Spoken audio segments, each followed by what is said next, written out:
आज हम लोग कक्षा 9 की हिंदी काव्य के अंतर्गत अध्याय 4 के अंतर्गत रहीम दास द्वारा रचित सुहा शीर्षक का अध्ययन करेंगे। इसकी व्याख्या, संदर्भ और प्रसंग भी देखेंगे। पहला दोहा है कि जो रहीम उत्तम प्रकृति का कर सकत कुसंग। जो रहीम उत्तम प्रकृति का कर सकत कुसंग। अचंदन विष व्यापत नहीं अलिपटे रहत भुजंग। जो रहीम उत्तम प्रकृति का कर सकत कुसंग। चंदन विष व्यापत नहीं लिपटे रहत भुजंग। सबसे पहले संदर्भ लिखना होता है। संदर्भ में लिखेंगे कि प्रस्तुत पंक्तियां हमारी पाठ्य पुस्तक हिंदी काव्य के कवि रहीम दास द्वारा रचित सुहा नामक शीर्षक पाठ से लिया गया है। प्रसंग में लिखेंगे कि इसमें श्रेष्ठ स्वभाव या श्रेष्ठ आचरण के विषय में प्रकाश डाला गया है। या क्या लिखेंगे कि जो रहीम उत्तम प्रकृति का कर सकत कुसंग। रहीम दास जी कहते हैं कि जिसकी प्रकृति माने स्वभाव या चरित्र या आचरण उत्तम है, श्रेष्ठ है, तो जिसका स्वभाव उत्तम है, का कर सकत कुसंग, उसका कुसंग का मतलब होता है गलत संग, क्या कर सकता है अर्थात कुछ भी नहीं बिगाड़ सकता। ठीक उसी प्रकार से कि चंदन विष व्यापत नहीं अलिपटे रहत भुजंग। जिस तरह से चंदन के वृक्ष में शीतलता के कारण भुजंग माने होता है सर्प, लिपटे रहत माने लिपटे रहते हैं, लेकिन चंदन के वृक्ष पर उस विष का कोई असर नहीं होता है, व्याप्त नहीं होता है, उसमें समाहित नहीं होता। तो जो रहीम उत्तम प्रकृति का कर सकत कुसंग। अचंदन विष व्यापत नहीं अलिपटे रहत भुजंग। रहीम दास जी कहते हैं कि जिसका आचरण उत्तम है उसका कुसंग कुछ भी बिगाड़ नहीं सकता। ठीक उसी प्रकार से जिस तरह से चंदन के वृक्ष के चारों तरफ सर्प लिपटे रहते हैं लेकिन उस पर विष का असर नहीं होता है। अगर काव्य सौंदर्य लिखना चाहें तो इसमें लिखेंगे कि कवि द्वारा उत्तम चरित्र या आचरण की महत्ता का प्रतिपादन किया गया है। इसमें अगर लिखना चाहें कि कौन सा अलंकार है तो एक का उदाहरण दूसरे से दिया जा रहा है, इसलिए दृष्टांत अलंकार हो जाएगा। अगर रस पूछेगा तो शांत रस हो जाएगा। इसके अतिरिक्त अनुप्रास अलंकार की छटा दर्शनीय है। आगे देखेंगे कि रहीमन प्रीति सराय अमिल हो तरंग दून। तो रहीमन प्रीति सराय और मिले हो तरंग दून।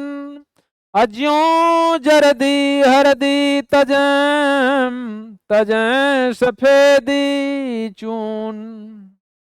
कह रहे हैं रहीम दास जी की ऐसे प्रीति की सराहना करना चाहिए। प्रीति माने होता है प्रेम, ऐसे प्रेम का सराहना करना चाहिए। अरे मिले हो तरंग दून, जिसके मिलने के बाद में उसका रंग दुगुना हो जाए। ज्यों जर्दी हरदी तजेम, जिस तरह से हरदी अपने जर्दी माने पिलापन को, तजे माने त्याग देती है, और चूना अपनी सफेदी को त्याग देता है, और दोनों मिलकर के प्रेम का प्रतीक लाल रंग बन जाता है। तो कह रहे हैं कि ऐसे प्रेम की सराहना करनी चाहिए जो अपने अपने छल दंभ को त्याग करके एकाकार होकर के और प्रेम का नया निरूपण कर दें। तो रही मन प्रीति सराहिए, अरे मिले हो तरंग दून, जो जर्दी हरदी तजम, अरे तजम सफेदी चून। रहीमदास जी कहते हैं कि ऐसे प्रेम का, ऐसे प्रीत की सराहना करनी चाहिए जो आपस में मिल करके उसके रंग को दुगुना कर देते हों।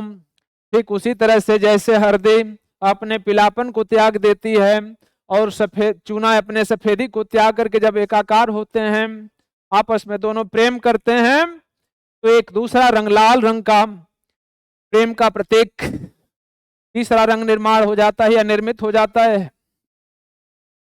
आगे देखिए, उसी तरह से छंद दोहा रहेगा और इसमें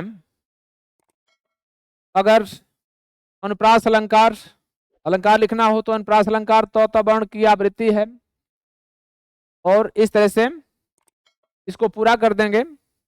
इसके बाद और अगर लिखना चाहें तो दृष्टांत अलंकार भी है। एक का उदाहरण एक में पूरा का पूरा दृष्टांत अलंकार आपको मिलेगा, क्योंकि एक पंक्ति का उदाहरण दूसरे पंक्ति से दिया गया है। आगे देखिए, अरे टूटे सुजन मनाइए, अरे जो टूटे 100 बार, रही मन फिर फिर पोइए, अरे टूटे मुक्ताहार। टूटे सुजन मनाइए, अर्थात सुजन मने होता है सज्जन, अब मनाइए मने मना लेना चाहिए। अगर सज्जन व्यक्ति का हृदय टूट जाए, मन टूट जाए ना, तो उसे मना लेना चाहिए। अरे जो टूटे 100 बार, 100 बार ही क्यों न टूट जाए। सज्जन व्यक्ति अगर 100 बार भी रूठ जाए, उनका दिल टूट जाए, तो फिर उसे मना लेना चाहिए। किस तरह से कि रही मन फिर फिर पोइए, अरे टूटे मुक्ताहार। जिस तरह से मोती के हार को सैकड़ों बार टूटने के बाद में फिर पो लिया जाता है, फिर गूंथ लिया जाता है, या फिर उसे गूंथ लिया जाता है। तो कह रहे कि टूटे सुजन मनाइए, जो टूटे 100 बार, रही मन फिर पोइए, अरे टूटे मुक्ताहार। जिस तरह से मोती के माला को बार बार टूट जाने के बाद फिर उसे पिरो लिया जाता है, उसी तरह से अगर सज्जन व्यक्ति का हृदय खंडित हो जाए, टूट जाए, तो उसे भी मना लेना चाहिए। आगे देखिए,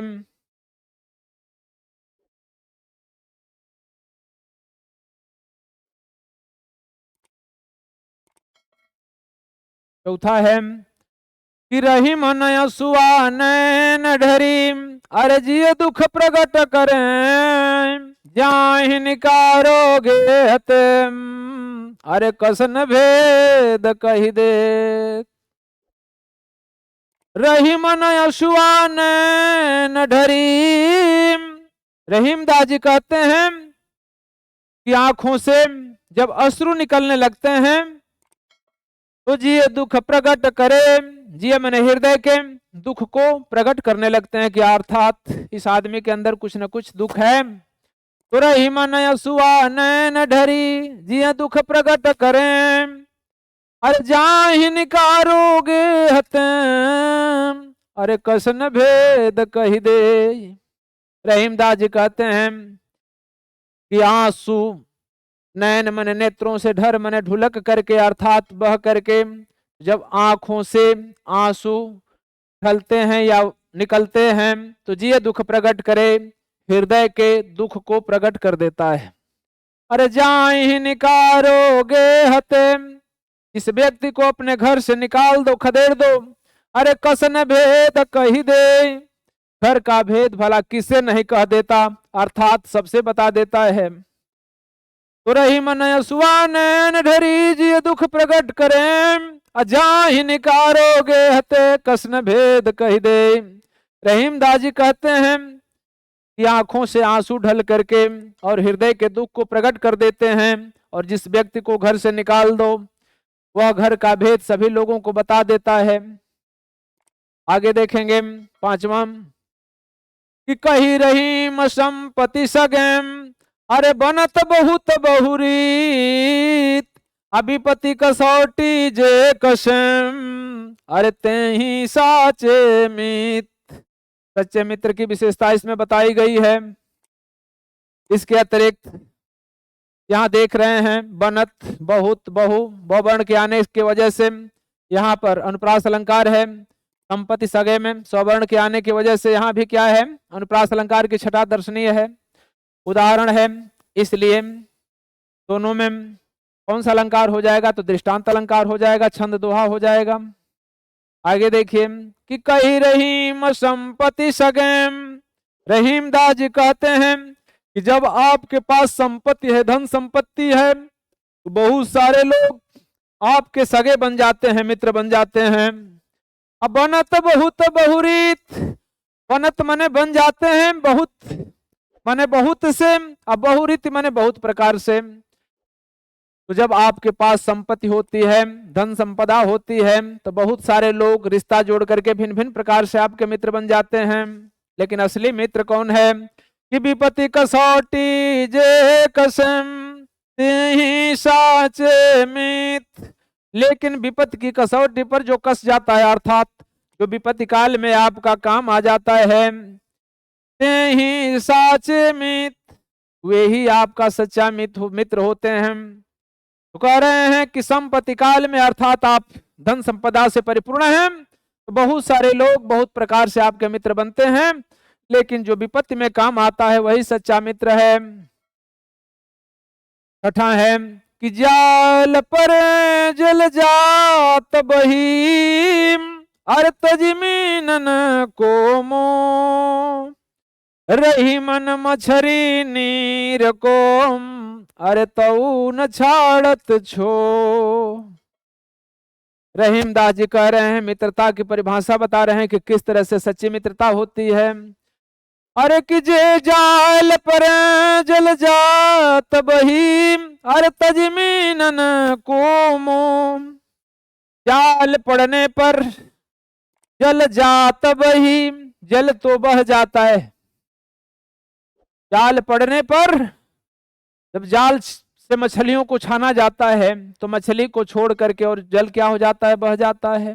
अरे तजमीनन को मोह, मीनन मने होता है मछलियों के, मोह मने मोह को, मछली के मोह को छोड़ करके, दोनों साथ साथ रहते हैं, जल के साथ मछली और जल। लेकिन जब जाल पड़ती है तो जल मछली को त्याग करके अलग हो जाता है। अरे रहीमन मछरी नीर को, अरे तऊ न छाड़त छो। रहीमदास जी कहते हैं कि वह मछली उसके बाद भी नीर को, निर्मन जल को, तऊ न छाड़त छो, तऊ मने तब भी, न छाड़त मने नहीं छोड़ती है, छो मने प्रेम को, मछली जो है वह जल के प्रेम को छोड़ती नहीं है। तो जाल परे जल जात बही, तजमीनन को मोह, रही मन मछरी नीर को, तऊ न छाड़त छो। रहीमदास जी कह रहे हैं कि जाल पड़ने के बाद में जल मछलियों के मोह को छोड़ करके अलग हो जाता है, लेकिन उसके बाद भी मछली जल के मोह को त्यागती नहीं है। आगे देखिए, यहाँ ज वर्ण है, अनुप्रास अलंकार की छठा दर्शनीय है। मीनन में मोह में मौ वर्ण की आवृत्ति है। इसी तरह से आड़त में और छोह में छ वर्ण की आवृत्ति है। तो इस तरह से आवृत्ति होने की वजह से अनुप्रास अलंकार की छठा दर्शनीय है। एक का उदाहरण दूसरे से सम्मिलित हो रहा है, इसलिए यहाँ पर दृष्टांत अलंकार की छठा दर्शनीय है, तो वह छंद है। आगे देखेंगे,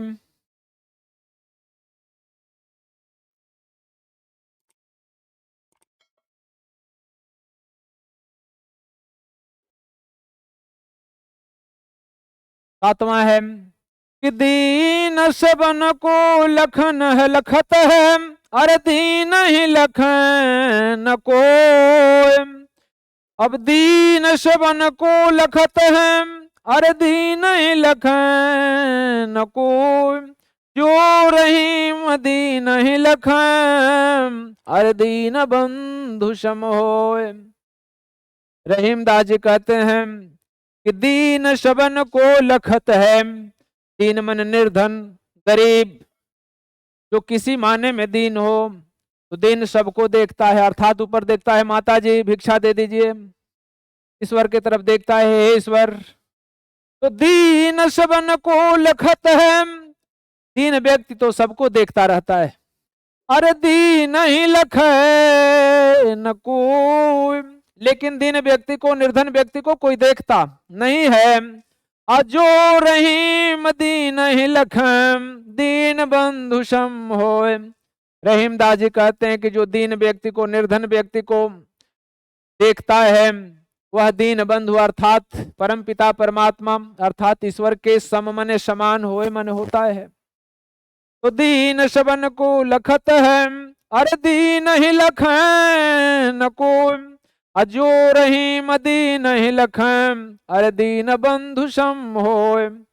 रहीमदास जी कहते हैं कि दीन व्यक्ति, बेचारा व्यक्ति सबको देखता रहता है संसार में, लेकिन दीन को देखने वाला कोई नहीं है। और जो दीन व्यक्ति को देखता है, लखय मन देखता है, वह दीन बंधु अर्थात परम पिता परमात्मा के समान होता है। 8वां देखें, अरे प्रीतम छवि नैन बसी, अरे पर छवि कहाँ समाय, भरी सराय रहीम लखीम, अरे पथिक आप फिर जाए। प्रीतम छवि नैन बसीम, बता रही हैं कि प्रीतम माने प्रियतम की, स्वामी की, छवि माने सुंदरता, नैनन माने हमारे नेत्रों में बसी माने बस चुकी है। तो प्रीतम छवि नैननि शमिम बसीम, अरे पर छवि कहाँ समायम, पर माने दूसरों की छवि माने सुंदरता कहाँ समाये, माने दूसरी जगह, भला बताइए दूसरों का प्रेम कहाँ समा सके। अरे भरी सराय रहीम लखी, अरे पथिक आप फिर जाए। पहले जमाने में सराय हुआ करते थे जहां पर लोग इकट्ठा होते थे, एक यात्रियों का विश्राम स्थल होता है। तो बता रहे हैं कि भरी सराय रहीम लखी, जिस तरह से सराय को भरा हुआ देख करके, लखी माने देख करके, सराय माने वह स्थान, भरी माने भरा हुआ देख करके, अब पथिक आप फिर जाए, वहां पथिक जो विश्राम करने के लिए जाता है, भरी हुई अवस्था में वहां से लौट करके वापस आ जाता है। जिस तरह से पथिक अपने आप फिर जाता है, लौट जाता है, उसी तरह से यदि नेत्रों में प्रियतम की छवि छाई हुई है, तो वहां दूसरी छवि नहीं समा सकती। तो प्रीतम छवि नैनन बसीम, और पर छवि कहाँ समाए, भरी सराय रहीम लखी, पथिक आप फिर जाए। रहीमदास जी कहते हैं कि हमारे नेत्रों में तो हमारे प्रियतम की छवि अर्थात स्वामी या परम पिता परमात्मा की छवि समाहित है। हमारे नेत्रों में दूसरी छवि भला कैसे समा सकती है? ठीक उसी तरह नहीं समा सकती जिस तरह से एक राही विश्राम करने के लिए सराय में तो जाता है, लेकिन उसे भरी हुई अवस्था में देख करके आप फिर जाए, अपने आप वापस हो जाता है। 9वां देखिए कि रही मन धागा प्रेम का, मत तोरे उचटकाए, टूटे से फिर ना जुरे गांठ पर जाए। रहीमदास जी कहते हैं कि रही मन धागा प्रेम का, रहीमदास जी कहते हैं कि प्रेम रूपी धागा को अरे मत तोरे चटकाए, चटकाए माने चट से तुरंत, पर की शीघ्रता से उसे तोड़ मत दो या नहीं तोड़ना चाहिए। टूटे से फिर ना जुड़े, यदि वो टूट जाएगा तो फिर जुड़ेगा नहीं, और जुड़े गांठ पड़ जाए, जुड़ भी जाए तो उसमें गांठ पड़ ही जाती है। दो व्यक्तियों का आपस में प्रेम हो और अगर थोड़ा बहुत झगड़ा हो जाए तो जुड़ता तो है बाद में, लेकिन उतना बढ़िया नहीं जुड़ता जितना पहले था। उसी को बता रहे हैं कि रही मन धागा प्रेम का, अरे मत तोड़ूं चटकाई, टूटे से फिर ना जुड़ें, अजुरे गांठ पर जाए। रहीमदास जी कहते हैं कि प्रेम रूपी धागा को झट से नहीं तोड़ देना चाहिए, शीघ्रता से नहीं तोड़ना चाहिए, सोच विचार करके और तब उस पर उसको तोड़ने का प्रयास करना चाहिए। और टूटे से फिर ना जुड़े, टूटने पर एक तो जुड़ता नहीं, अजुरे गांठ पर जाए, अगर प्रयास करके जोड़ देते हैं तो भी उसमें गांठ पड़ना तय है। तो देख रहे हैं जुरे जुरे पुनरुक्ति प्रकाश है। इसके बाद अनुप्रास अलंकार की छटा दर्शनीय है, तो अनुप्रास अलंकार दृष्टांत अलंकार की छटा दर्शनीय है, तो वहां छंद है। तो इस तरह से काव्य सौंदर्य में हमें सहायता मिलेगी। आगे देखेंगे 10वां। अरे कदली सीप भुआ भुजंग मुखम, भाई कदली सीप भुजंग मुख, अरे स्वाति एक गुण तीन, अजैसी संगति बैठियम, अरे तय सोई फल दीन। रहीमदास जी कहते हैं कि कदली मने केला, सीप मने समुद्र में पाई जाने वाली सीप। सीप का मतलब होती है, ये सीप होती है समुद्र में। और भुजंग का मतलब होता है सर्प, मुख मने मुख। स्वाति मने स्वाति एक नक्षत्र है जो वर्षा ऋतु में आया करती है, वर्षा ऋतु के अंत में। एक गुण तीन, कह रहा है कि स्वाति की बूंद तो एक ही होती है लेकिन उसमें 3 तरह के गुण होते हैं।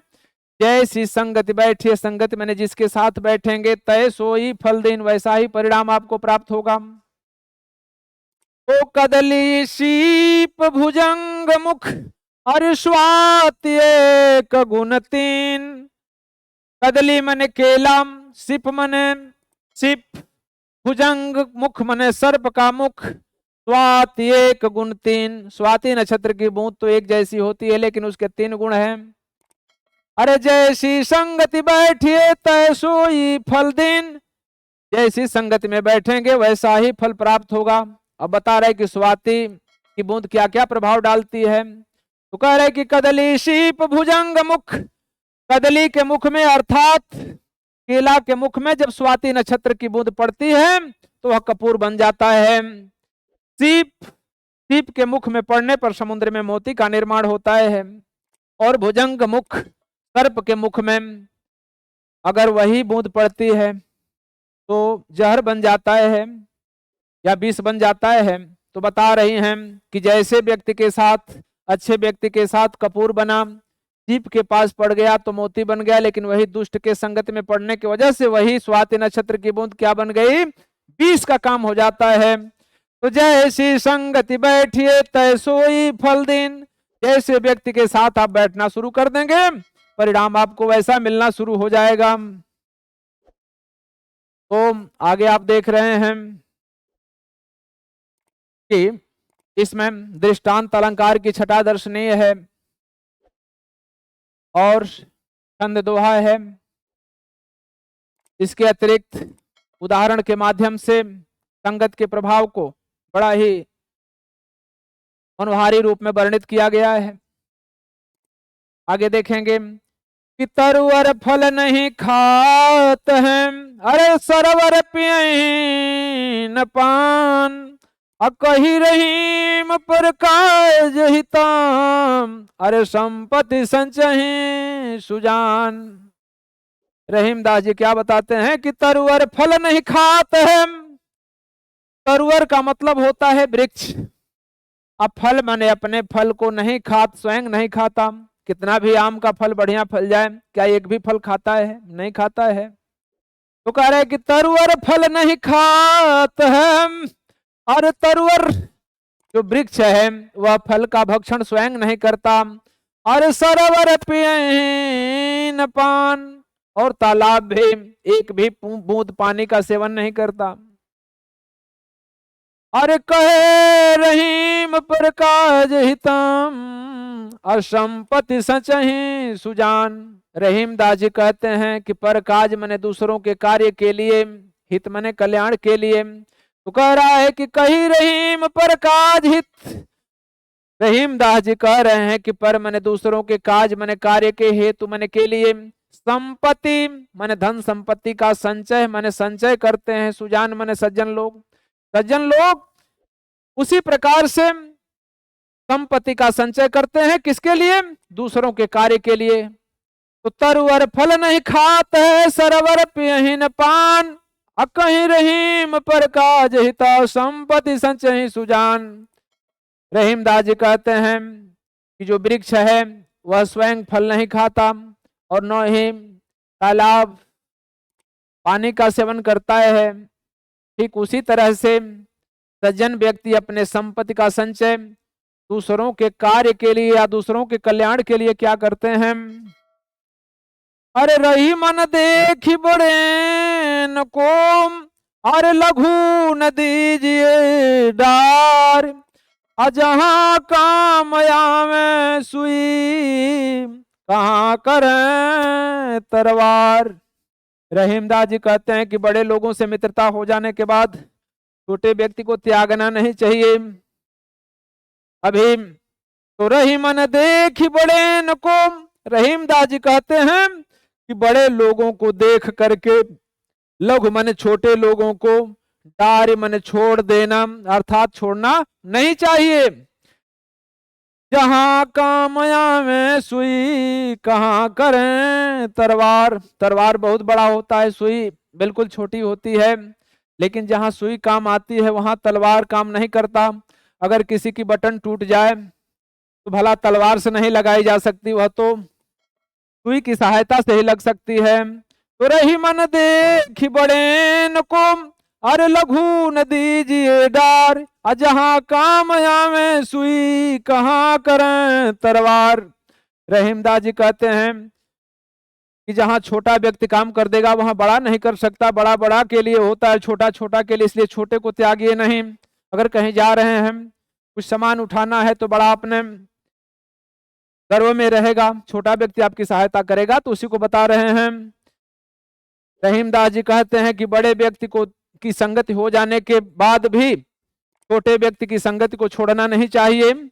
जिस प्रकार से जहां सुई काम आती है वहां तलवार नहीं करता।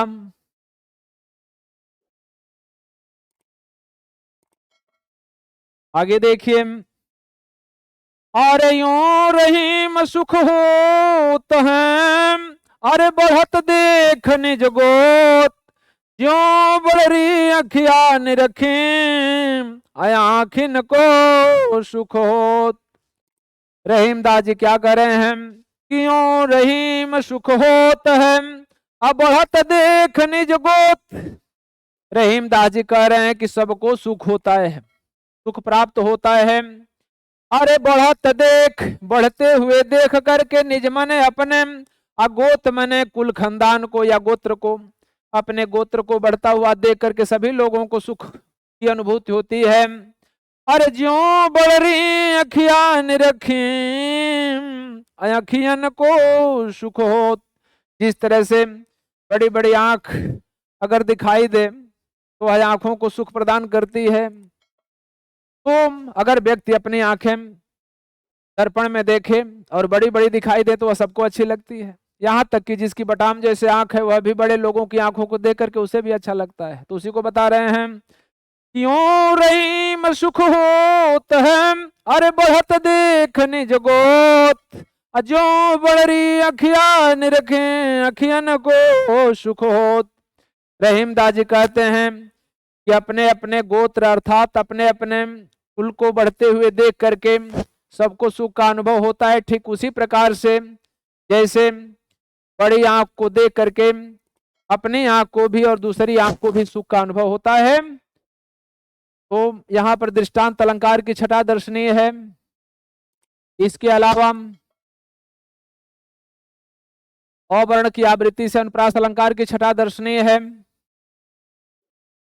इसके अतिरिक्त छंद में आप देखेंगे तो दोहा छंद है और गुण प्रसाद दृष्टव्य है।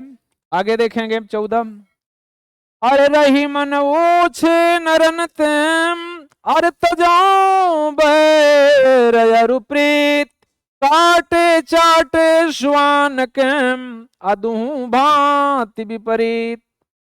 रहीमदास जी कहते हैं कि ओछे व्यक्ति से, ओछा का मतलब होता है तुच्छ व्यक्ति, रही मन ओछे नरन तेम, अरे तजाऊं बैर अरु प्रीत। रहीमदास जी कहते हैं कि ओछे व्यक्तियों से वैर करना भी और प्रेम करना दोनों क्या कर देना चाहिए, त्याग देना चाहिए। क्योंकि क्या कष्ट है कि काटे चाटे श्वान के अदूं भांति विपरीत। श्वान मन होता है कुत्ता, कुत्ता के काटने पर भी और चाटने पर भी दोनों तरह से कष्ट होता है। दोनों भांति विपरीत, दोनों विपरीत प्रभाव डालते हैं। क्या क्या डालते हैं कि अगर कुत्ता काट दे तो जहर का असर हो जाता है, विष फैला देता है। अगर चाट दे तो बदन को ही जूठा कर देता है। तो इस तरह से ओछा व्यक्ति अगर आपकी प्रशंसा करना चाहे तो भी आपका हानि ही पहुंचाएगा, और आप पर क्रोधित हो जाए तब तो आपका अनिष्ट ही करेगा। तो रही मन ओछे नरन तम, अरे तजाऊं बैर अरु प्रीत, काटे चाटे श्वान कम अदूं भांति विपरीत। रहीमदास जी कहते हैं कि जो ओछा व्यक्ति है, तुच्छ व्यक्ति है, जो सदैव दूसरों की निंदा करता है, ऐसे व्यक्तियों से वैर करना भी छोड़ दो और प्रेम करना भी छोड़ दो। अरे काटे चाटे श्वान के दुहू भांति विपरीत। जैसे कुत्ता है, अगर किसी को काट ले तो शरीर को विषाक्त कर देता है, और अगर चाट दे तो शरीर को जूठा कर देता है। तो दोनों तरह से वह विपरीत प्रभाव डालता है। इसलिए संगत का प्रभाव दिखा रहा है, कभी दिखा रहे हैं कि ओछे व्यक्ति से संगत नहीं करने चाहिए। तो संगत की विशेषता पर प्रकाश डाला गया है। इस तरह से तुच्छ व्यक्तियों पर प्रकाश डाला गया है कि उसकी संगति को वर्जित बताया गया है। इसके अतिरिक्त देख रहे हैं काटे चाटे, टे वर्ण की आवृत्ति अंत में हो रही अंत्यानुप्रास है। उदाहरण दिया गया, इसलिए दृष्टांत अलंकार की छठा दर्शनीय है, छंद दोहा है। इस प्रकार से संत जो भी हैं ये आपको उपदेश देते हैं, और अगर इसको ध्यान दें तो हम सद्मार्ग पर चलते हैं। तो एक तरह से ये उपदेश ही होते हैं संतों का, इसलिए इन्हें हमें क्या करना चाहिए, ध्यान में रखना चाहिए। इस तरह से अध्याय 4 की व्याख्या आज पूरी होती है।